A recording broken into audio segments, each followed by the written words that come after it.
दोस्तों, कैसे हो आप। मैं कनिष्का स्वागत करती हूँ आपका आपके YouTube चैनल स्टूडेंट इंडिया पर। दोस्तों, आज का हमारा टॉपिक है प्रेपोजिशन ऑफ प्लेस क्या होता है। दोस्तों, हमने प्रेपोजिशन की डेफिनेशन पढ़ ली है, उसके एग्जाम्पल्स हमने इसके बारे में पढ़ लिया है। प्रेपोजिशंस जो होती हैं वो तीन चीज़ों को बताती हैं।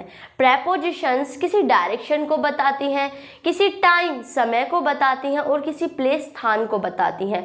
तो हमने प्रेपोजिशन ऑफ डायरेक्शन भी पढ़ लिया है, प्रेपोजिशन ऑफ टाइम भी पढ़ लिया है और आज हम क्या पढ़ेंगे, प्रेपोजिशन ऑफ प्लेस पढ़ेंगे। यहाँ मैंने जो भी लिख रखा है वो है कि आज हम क्या क्या पढ़ने वाले हैं।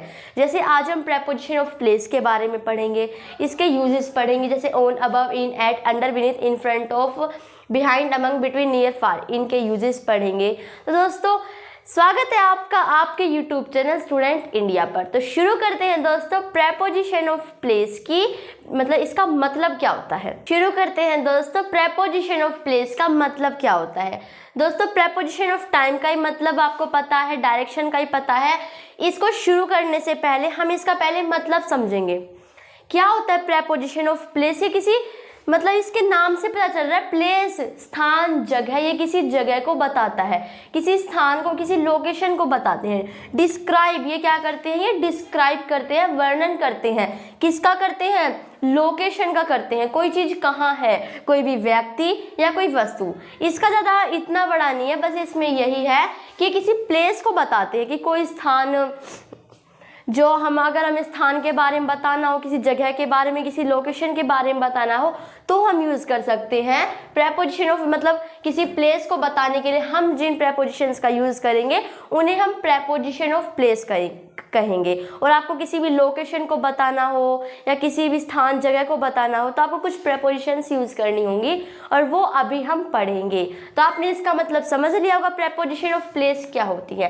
दोस्तों देखो, ये कोई नाउन प्रोनाउन इनकी तरह नहीं है। ये इसके अंदर मेन क्या है, इसके अंदर मेन क्या है, प्रेपोजिशन का ज्ञात होना। वे होती क्या है, टेंस भी आसान है पर ये थोड़े से मुश्किल है क्योंकि इसके अंदर ये प्रेपोजिशन की डेफिनेशन, एग्जांपल्स ये इतने मेन नहीं है। इसके अंदर मेन है टू का उपयोग, फ्रॉम का उपयोग, बिहाइंड का, अमंग का, बिटवीन का, इन का, ऑन का, एट का, इनके यूजेस कैसे, इनका उपयोग कैसे करते हैं क्योंकि सेंटेंस के अंदर आते हैं। तो प्रेपोजिशन के अंदर सिर्फ यही ही है, प्रेपोजिशन के अंदर सिर्फ यही है, इनके उपयोग कैसे किया जाता है इनका, जैसे to, from, in, on, at, इनका उपयोग कैसे किया जाता है प्रेपोजिशंस के अंदर, सिर्फ यही है। तो हमने प्रेपोजिशन ऑफ प्लेस के बारे में समझ लिया है, किसी लोकेशन को, किसी स्थान को, किसी जगह को बताते हैं। ठीक है, तो अब हम इसके यूजेस स्टार्ट करते हैं। प्रेपोजिशन ऑफ प्लेस के यूजेस, फर्स्ट यूजेस क्या है, ऑन, और सेकंड यूज है अबोव। अब मैं देखो आपको हर 2 मिनट में, मतलब जितने भी टाइम लगेगा समझाने में, दो देंगी, मतलब दो, एक में दो, फिर दो, फिर दो। क्यों, क्योंकि इन दोनों के बीच में डिफरेंस बताना है। ठीक है, देखो ऑन का और अबव का मतलब होता क्या है। मैं एक उदाहरण देती हूँ, इसके अंदर आपको पिक्चर से समझाना होता है, किसी भी डायग्राम से, पिक्चर से। ये बिना पिक्चर से, किसी डायग्राम से समझ में नहीं आएंगे। मान लो ये एक सरफेस है, मेरा हाथ है, वैसे तो सरफेस नहीं है पर ये सरफेस है, एक मान लो एक परत है, सरफेस है, एक धरातल है, इसके ऊपर ऐसे करके पेन रखा है।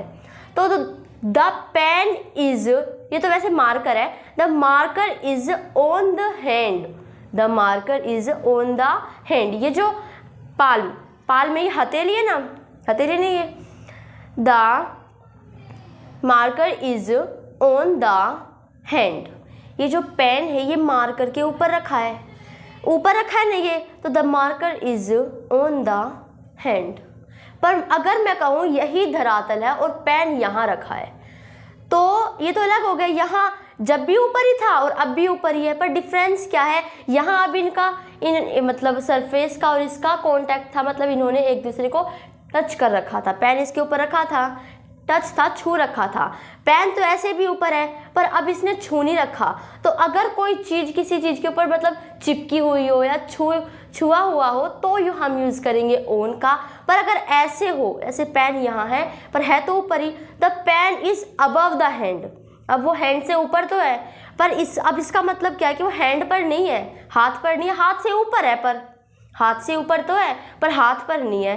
और अगर मैं कहूँ the marker is on the hand तो अगला समझ जाएगा कि हाँ जो मार्कर है वो हाथ से तो ऊपर है, पर हाथ से ऊपर ही है मार्कर, पर इसके चिपका हुआ मतलब टच है।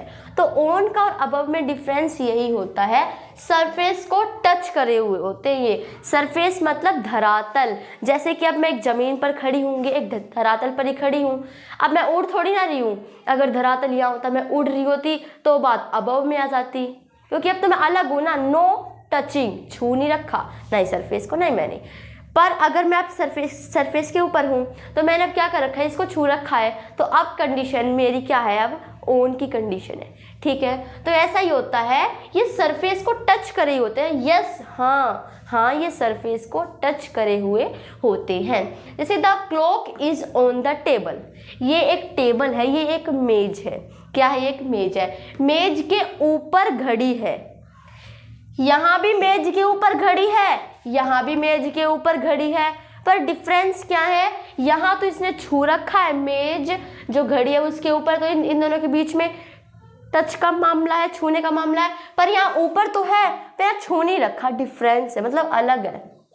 ठीक है, तो अब यहाँ देखो, ये जो एग्जाम्पल है ये ऑन के एग्जाम्पल है, ये अबव के एग्जाम्पल है। यहाँ इसने जो टेबल है इसके ऊपर घड़ी ने टच कर रखा है, तो हम क्या कहेंगे, the clock is on the table. जैसे कि देखो, मान लो कोई भी दीवार है, ऐसी दीवार होती है, इतनी होती है दीवार, इस पर कोई चीज़ हो, वैसे तो हर घर में ज़मीन के ऊपर फर्श होता है, तो उस मामले में तो ऑन ही आएगा, फर्श का और ज़मीन की बात कर रहे हो तो। यहाँ कोई चीज़ रखी है, अब यहाँ तो चीज़ टंगती है, मतलब उसको लटकाते हैं, ये ऊपर का हिस्सा हो गया ना, ऊपर का हिस्सा, ऊपर तो लटकेगी, यहाँ रखी जाएंगी और यहाँ टंगी जाएंगी।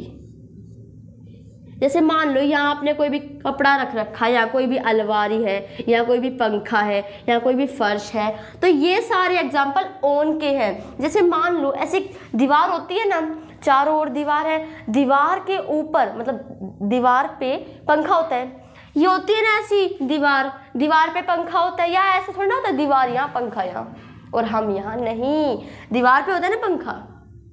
तो यहाँ तो इसका जो कॉन्टेक्ट है वो तो है, यहाँ देखो दीवार और पंखा एक दूसरे से टच है, छू रखा है ना दोनों ने। देखो यहाँ होता है ना पंखा, ऊपर होता है, तो दोनों ने छू रखा है एक दूसरे को। तो the fan is on the wall, दीवार भी है, ठीक है, the fan is on the wall. इसमें यही कहा गया है, किसी चीज़ को छू रहे हो, जैसे भी मैंने एग्जांपल कहा था ना, हाथ के ऊपर पेन है तो छू रखा है, the pen is on the hand. तो ऑन का मतलब यही होता है। जैसे चार दीवारी है, अगर चार दीवारी पर कुछ भी होगा तो हम उसको ऑन के अंदर लेंगे। ठीक है, अबव का मतलब होता है सरफेस को टच ना करते हुए, धरातल को टच ना करते। मान लो मैं उड़ रही हूँ, मैं सरफेस के ऊपर नहीं खड़ी, मैं उड़ रही हूँ, तो जब मैं यूज़ करूँगी अबव का। ठीक है, जैसे मैं लिखा the fan is above the man, ये एक आदमी है, आदमी के ऊपर फैन है, पंखा आदमी के ऊपर है सॉरी, देखो ये फैन है। मान लो फैन अगर यहाँ होता, मैं यहाँ होती, फैन यहाँ होता, तो बात आती ऑन की, पर फैन तो ऊपर है। ऑन मतलब अगर यहाँ होता, जब भी मेरे ऊपर था पंखा, और ऊपर होता बिल्कुल ऊपर जहाँ दीवार है उस पर होता है, जब भी फैन मेरे ऊपर है। पर डिफरेंस क्या है, अगर जब चिपका हुआ होता, मतलब हमारा क्या है, टच है हम, तो मैं यूज़ करती ऑन का। पर अगर ऊपर तो है पर हमारा वो नहीं है, छू नहीं रखा एक दूसरे को, मतलब कि सरफेस को टच नहीं कर रखा। पेन अगर इस पे है तो ऑन, इस पे नहीं है, ऊपर तो है पर टच नहीं कर रखा, तो हम यूज़ करेंगे अबव का। ऑन और अबव में यही डिफरेंस होता है, और ये स्थान को ही बताते हैं। जैसे हर जगह स्थान को बता रहे हैं, वॉल और टेबल किसी स्थान को बता रहे हैं सॉरी। और हाँ, आज 15 अगस्त है, मैं तुम्हें बताना भूल गई, हैप्पी इंडिपेंडेंस डे। आज क्या है, 15 अगस्त से इस दिन हमारा देश आज़ाद हुआ था, तो बस आज मैंने तुमसे कह ही दिया है। ओके, आज इंडिपेंडेंस डे है, और मेरा गला खराब है, थोड़ा खांसी है, ठीक है, कोई नहीं। The fan is above the man, अब यहाँ मैन के ऊपर है ना, पंखा मैन के ऊपर, जैसे कि मेरे ऊपर भी पंखा है, तो अब मैं कहूँगी कि the fan is the fan is above the man, the fan is above मी, ठीक है, above the me. The fan is above the man, यहाँ इन्होंने टच नहीं कर रखा, यहाँ तो टच था पर यहाँ किसी को छू नहीं रखा, अलग है, छू नहीं रखा। तो जब हम कहेंगे अबव का यूज करेंगे हम, देखो the fan is above the man, the fan is on the wall. इसके अंदर डिफरेंस क्या, अगर ऑन का यूज किया तो मतलब कि वॉल के ऊपर है, मतलब टच है, यहाँ टच नहीं है। समझ में आया ऑन और अबव में difference. The clock is above the table, table के ऊपर है क्लॉक, घड़ी जो है वो मेज के ऊपर है, इसे कॉन्टैक्ट नहीं है, मतलब इन्होंने टच नहीं कर रखा, ये ऊपर है, ऊपर तो है।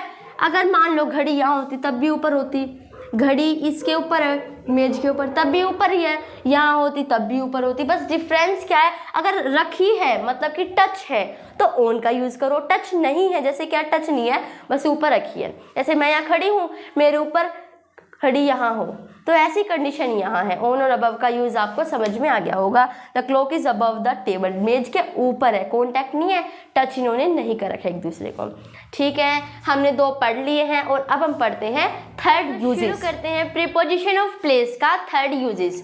थर्ड क्या है, इन, और फोर्थ है एट। अब इसके अंदर डिफरेंस क्या होता है, देखो इन होता है एनक्लोज्ड स्पेस, एनक्लोज्ड स्पेस मतलब मिला जुला स्पेस। मतलब क्या है, देखो एनक्लोज स्पेस होता है चारों ओर से कवर हुआ हो, उसके अंदर अगर कोई हो तब हम यूज़ करेंगे इनका। जैसे कि मेरे चारों ओर कमरा है, मतलब कमरा है, चारों ओर दीवार है और उसके अंदर मैं हूँ, तो I am in the room, okay. और एट का मतलब ये नहीं होता, मान लो आपने किसी ने कहा कि आप कहाँ हो, मैंने कहा मैं घर पर हूँ, I am eight the home, मैं घर पर हूँ, तो मैं घर के किसी भी लोकेशन किसी पॉइंट पर हो सकती हूँ, मैं गार्डन में भी हो सकती हूँ, मैं छत पर भी हो सकती हूँ, मैं घर पर भी हो सकती हूँ, मैं दरवाजे पर भी हो सकती हूँ, मैं कहीं भी हो सकती हूँ। ठीक है, पर इसका मतलब क्या होता है, जब चारों ओर से घिरा हुआ हो, जब उसके अंदर कोई हो तब इनका यूज़ करते हैं। जैसे they are in the room, ये एक रूम है, इसके अंदर ये जो कई सारे लोग हैं इसके अंदर है, तो ये सब कुछ घिरा हुआ है, घिरा हुआ है। ठीक है, दरवाजा बंद कर लोगे तो घिर ही जाएगा, घिरा हुआ है, इसके अंदर ये है, तो तब हम यूज़ करेंगे they are in the room. There is a beautiful story in the book, book के अंदर ये जो स्टोरी है, कहानी है, ये बहुत सुंदर है, ब्यूटीफुल है। ये बुक होती है, आपने देखी होगी, किताब जो होती है वो बुक चारों ओर से कवर होती है, तो उसके अंदर स्टोरी है ना, तो there is the story in the book, book के अंदर है, ओके। एट का मतलब क्या होता है, लोकेशन, एक पॉइंट को बताती है, किसी पॉइंट को, किसी लोकेशन को बताती है। जैसे कि आपने पूछा आप कहाँ हो, घर पर, तो हम घर पर तो हैं, मैं एट तो लगा दूंगी, हम घर के किसी भी लोकेशन पर हो सकते हैं। ठीक है, जैसे they are at the home, वे घर पर है, तो मैं गार्डन में भी हो सकती हूँ, यहाँ भी हो सकती हूँ, यहाँ भी हो सकती हूँ, कहीं भी हो सकती हूँ। ठीक है, सेकेंड एग्जाम्पल है the book is at the table, जो बुक है, किताब है, वो टेबल पर है, तो टेबल पर तो है, पर टेबल पर वो कहीं भी हो सकती है। टेबल पर तो है किताब, पर टेबल पर, अब टेबल घिरा हुआ थोड़ी ना होता है, घिरा हुआ नहीं होता टेबल। घर जो होता है वो चारों ओर से, हाँ घर के अंदर जो कमरे होते हैं 4 दीवारों से घिरे होते हैं, पर मान लो आप गार्डन में बैठे हो, गार्डन में तो बाहर से मतलब खुला होता है गार्डन, तो इसलिए एट का यूज़ वहाँ होता है, इनका यूज़ ऐसे होता है। समझ में आ गया होगा आपको। टेबल मतलब मेज, मेज पर किताब कहीं भी हो सकती है, यहाँ भी हो सकती है। कितना बड़ा टेबल होता है, इतनी बड़ी टेबल होती है, इस पर अच्छे से बना देते हैं, ऐसे टेबल है, मान लो ये टेबल है, इस टेबल पर कोई किताब है, तो किताब यहाँ भी हो सकती है, यहाँ भी हो सकती है, यहाँ भी हो सकती है, यहाँ भी हो सकती है, यहाँ भी हो सकती है, यहाँ भी हो सकती है, कहीं भी हो सकती है वो। तो इन और एट का मतलब यही होता है दोस्तों। अब आगे के जितने भी आएंगे ना, सबसे आसान आएंगे, इनसे भी आसान आएंगे। तो दोस्तों शुरू करते हैं प्रीपोजिशन ऑफ प्लेस फिफ्थ। दोस्तों शुरू करते हैं प्रीपोजिशन ऑफ प्लेस का फिफ्थ यूजेस क्या है। 5वां है दोस्तों अंडर और छठा है बीनीथ। अब इनका मतलब क्या होता है दोस्तों, अभी हमने ऑन और इनका मतलब ऑन और एट का पढ़ा था, ऑन का और एट का पढ़ा था ना, और नहीं ऑन का और अबव का पढ़ा था। ऑन और अबव दोनों का मतलब ऊपर होता है, पर डिफरेंस क्या है, जैसे कि हाथ है, हाथ के टच है तो ऑन यूज़ होगा, और ऊपर है तो अबव यूज़ होगा। इसमें नीचे की बात है, मान लो मेरा हाथ है, हाथ के नीचे पेन है, ऐसे पेन है, तो यूज़ होगा बीनीथ। क्या यूज़ होगा, बीनीथ होगा। पर नीचे ऐसे है तो यूज होगा अंडर। जब ऊपर की बात हो रही थी, अब नीचे की बात हो रही है। अगर चिपका हुआ है तो बीनीथ, और अगर ऐसे है तो अंडर। बस इतना ही था। अगर आपको एग्जाम्पल से समझना है तो मैं आपको एग्जाम्पल से भी बता देती हूँ। अंडर मतलब नीचे, बीनीथ ही मतलब नीचे। अंडर नॉट टच, बीनीथ मतलब टच करे हुए होता है। The ball is under the box, ये एक बॉक्स है, मतलब ये बॉक्स है। हाँ, ये क्या है, एक बॉक्स है। इस बॉक्स के नीचे तो है बॉल, पर टच नहीं कर रखा है एक दूसरे को। नीचे तो है पर दूर है, ठीक है। तो उस कंडीशन में यूज करेंगे अंडर का। जैसे कि पंखा है, ये पंखे से चिपका हुआ थोड़ी ना है मैन, ये पंखे से दूर है, तो उसमें यूज करेंगे अंडर का। और बीनीथ का मतलब होता है I will hide the mobile beneath the pillow. ये एक पिल्लो है, मतलब तकिया, जिसको हम कुशन भी कहते हैं। कुशन, पिल्लो, कुछ भी कहो, तकिया। उसके नीचे रखा है, ये क्या रखा है, मोबाइल। मोबाइल रखा है तकिए के नीचे, तो इनका टच करे हुए हैं इन्हें, तो हम यूज करेंगे बीनीथ का। जैसे कि पैर के नीचे सिक्का पड़ा है, पैर है उसके नीचे सिक्का पड़ जाए तो टच कर रखा है ना। There is a ₹1 coin beneath your feet, तुम्हारे पैर के नीचे क्या है, कॉइन से ₹1 का सिक्का है, तो हम यूज करेंगे बीनीथ का। अगर टच हो तो बीनीथ का यूज करेंगे, टच ना हो तो अंडर का यूज करेंगे। दोस्तों हमने 6 पढ़ लिए हैं और अब हम पढ़ते हैं प्रीपोजिशन ऑफ टाइम का, वो प्रीपोजिशन ऑफ प्लेस का 7th यूज करते हैं। प्रीपोजिशन ऑफ प्लेस का 7th, 7वां है इन फ्रंट ऑफ और 8वां है बिहाइंड। इनका मतलब क्या होता है, बिल्कुल आसान है। मैंने कहा था ना, जो पहले 4 समझाए थे, जब कहा था कि आगे वाले बहुत आसान आएंगे, तो ये आसान है। इन फ्रंट ऑफ आगे, बिहाइंड पीछे। जैसे कि मोबाइल मेरे आगे है तो इन फ्रंट ऑफ, मोबाइल मेरे पीछे होता तो बिहाइंड आ जाता, बस डिफरेंस इतना है। ऐसे बॉक्स है, बॉल बॉक्स से आगे है, ये कार बिल्डिंग से आगे है, यहाँ बॉक्स बॉल से पीछे है, बॉल बॉक्स से पीछे है, और जो टेडी बियर है वो बेड से पीछे है। तो सिर्फ इतना ही है। इन फ्रंट ऑफ मतलब आगे, बिहाइंड मतलब पीछे। जैसे the ball is in the front of the box, जो बॉल है वो बॉक्स के आगे, इन फ्रंट ऑफ आगे है, बॉक्स के आगे है। जब आगे हो तो हम इन फ्रंट ऑफ का यूज करेंगे। जैसे मेरे आगे मोबाइल है ना, ऐसे ही, ठीक है। सेकेंड एग्जाम्पल है the car is in the front of the building, जो कार है वो इन फ्रंट ऑफ आगे है द बिल्डिंग, बिल्डिंग के आगे है ना। ये क्या है, ये है बिल्डिंग और ये है कार, तो आगे है, बिल्डिंग के आगे है कार, ठीक है। बिहाइंड का मतलब पीछे। जैसे the ball is behind the box, जो बॉल है वो अब बॉक्स के बिहाइंड मतलब पीछे है, ठीक है। My teddy bear is behind the bed, जो टेडी बियर है वो बेड के पीछे है। बिहाइंड मतलब पीछे, इन फ्रंट ऑफ मतलब आगे। तो आपको ये भी समझ में आ गया होगा। और हमारे कितने हो चुके हैं, हमारे 8 हो चुके हैं, 8 हो चुके हैं। तो अब हम पढ़ेंगे प्रीपोजिशन ऑफ प्लेस 9th। तो दोस्तों शुरू करते हैं preposition of place 10th, 9th और 10th। 9th है अमोंग और 10th है बिटवीन। दोनों का मतलब बीच में होता है, पर अमोंग का मतलब होता है अगर 2 से अधिक वस्तु हैं उनके बीच में कोई हो। बिटवीन का मतलब होता है 2 के बीच में हो। बिटवीन मतलब जब 2 हो उनके बीच में हो, और अमोंग का मतलब जब बहुत सारे हो उनके बीच में हो। जैसे कि आपको पेड़ दिख रहे होंगे, इनके बीच में घर है, तो घर बहुत सारे पेड़ों के बीच में है। अगर 2 पेड़ों के बीच में होता तो हम बिटवीन का यूज करते, पर बहुत सारे पेड़ों के बीच में है, ठीक है। तो a house among the trees, जो हाउस है वो ट्रीज मतलब पेड़ों के बीच में है, तो इस अमोंग आ गया तो आप समझ जाओ, क्योंकि आपको पता है अमोंग का मतलब कि बहुत सारे पेड़ की बात हो रही है, कि बहुत सारे पेड़ के बीच में है घर। I found the letter among his papers, कागजों के बीच में बहुत सारे कागज थे, उनके बीच में मुझे एक लेटर मिला, पत्र मिला। तो अमोंग का मतलब यही होता है दोस्तों। अमोंग का बिटवीन का मतलब, दोनों का मतलब बीच में होता है, पर अमोंग का मतलब होता है मान लो मेरे पास बहुत सब कुछ, कोई सामान हो, उसके बीच में जब मैं हूँ तो अमोंग का यूज करूंगी। और सिर्फ 2 ही जने हों, सिर्फ 2, कोई भी 2, कुछ भी वस्तु, व्यक्ति, उसके बीच में हूँ तो मैं यूज करूंगी बिटवीन का। जैसे कि ये माता है, ये पिता है, माता पिता के बीच में है बच्चा, तो he stood between his mother and his father, वह उसके माताजी और उसके पिताजी के बीच में खड़ा है। तो यहाँ सिर्फ 2 के बीच में खड़ा है। अब मान लो यहाँ बहुत सारे लोग होते, उनके बीच में खड़ा होता तो हम कहते he stood among among the peoples, okay, the people, ठीक है, बिकॉज जो पीपल होता है वो पीपल ही रहता है, उसका कभी भी चेंज नहीं होता, ठीक है, नंबर चेंज नहीं होता उसका। सेकेंड है the yellow box is between black and red box.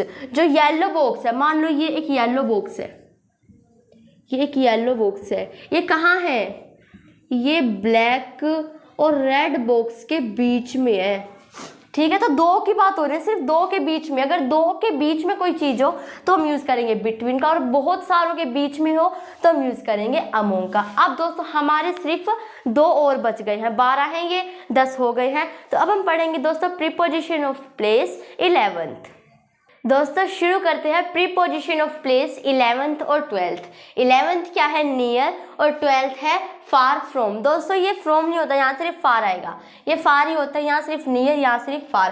पर अगर हम फार का यूज़ करते हैं तो उसके बाद हमेशा फ्रॉम का यूज़ करते हैं, फार का यूज़ करते समय हमेशा फ्रॉम आएगा, तो इसलिए मैंने फार फ्रॉम को इकट्ठा ही लिख दिया है, ठीक है।